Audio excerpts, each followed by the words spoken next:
Well, we're looking back at some of the biggest stories of 2013. First up, the Armed Citizen Project. Do you remember this one? This summer, Kyle Copeland gave away free pump-action shotguns to entire neighborhoods, single moms and the disabled, and also the elderly. It was in the Northwest Houston neighborhood of Oak Forest where he gave away the most shotguns. The reason? He was fed up with criminals bullying and victimizing innocent people, and he, quote, wants to even the playing field. Now, this was a major story in 2013. People all over the country were talking about it. Joining us live in the newsroom now is Fox 26 legal analyst Chris Tritico, Fox 26 news analyst Mustafa Tamiz, and public policy analyst Jackie Bally. Good morning, you guys. Good morning. You know, Chris, when I first heard about this, I thought, oh my goodness, I would be terrified to put shotguns in the hands of strangers who I had no idea if they would be responsible with these things. That's right. And this is your pick, of course, Damali, as the number one story of the biggest story of the year as we wrap up the year here on the front page. The thing about this story that struck me was not just that it pits the Second Amendment here and another Second Amendment story, because we could do Second Amendment stories every week if we choose to. It's the thing about this story for me that made it such a big story is let's give shotguns to people without giving them the necessary, in my view, the necessary education that they need to know how and when to pull that gun out. It's one thing to have a gun. It's another thing to be ready to use that gun, because in a situation when someone's breaking into your house or doing something else wrong, if you pull that gun out and you're not ready to use it, then you might get killed yourself. And that's the issue in my view. It's not a Second Amendment story in my view. It's more of how are we going to arm citizens and make sure that they are ready, willing, able, and capable of using that gun, Mustafa Tamiz. Yeah, well, you know, the challenge with it is that you think about the times where all of us used to wear a gun, you know, on our hip. It didn't make us any safer. It actually makes us less safe. So when I was growing up, there was this thing you learn in math: 2 negatives don't make a positive. Well, if more people have guns, it doesn't make anyone safer. That's why we call 911 when we hear something downstairs rather than pull out a shotgun and chase somebody out in the street. So I'm concerned about it. I don't think it makes us any safer, and I don't think it's really about the Second Amendment. The Second Amendment gives us the privilege to own a gun, but to own it responsibly and not to hand out, you know, shotguns to any willy-nilly person. Jackie Bally, is there a better way to help citizens in areas that are high crime than giving them a gun without giving them any education? Well, I do understand his frustration. I mean, there are 400 homes in that neighborhood.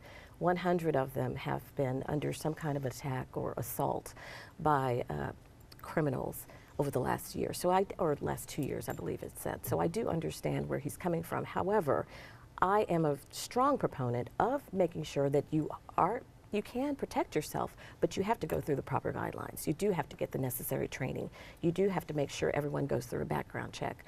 I disagree with Mustafa when he says that having a gun, it does not make you safer, because statistics show that cities like Houston that have strong laws like background checks, but allows you to have your gun, we have less gun-related incidents than a city like Chicago, where it's extremely hard for an individual to have a handgun, and they have a very high incident or a very high number of gun-related crimes and theft. So I do think that, like a single mother like myself, when I first heard the story, I was like, where can I get one? But I do feel that you need to make sure that you have the proper training and a very thorough background check. I want you to respond to that in a minute, but I want to go to Damali first. She's monitoring our social media accounts. I did it again. I can't say social media.